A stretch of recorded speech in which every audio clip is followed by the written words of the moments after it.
Pasangan Lesti Kejora dan Rizky Bilar atau yang sering disebut penggemarnya Leslar hari ini menikah pada Kamis 19 Agustus 2021. Acara pernikahan pasangan yang terbilang fenomenal ini di Indonesia ditayangkan secara langsung oleh Indosiar mulai pukul 8.00 waktu Indonesia Barat.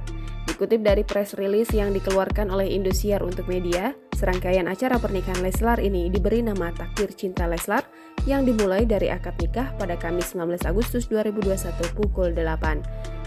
Dilanjutkan acara nasihat pernikahan pukul 13.00.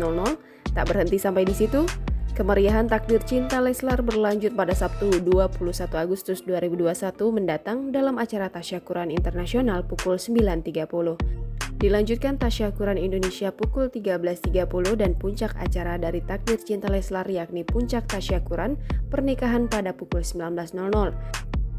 Sementara itu, dua sejoli ini dipertemukan lewat program Indosiar Tukul One Man Show pada pertengahan 2020 lalu. Jangan lupa subscribe, share, komen, dan like ya!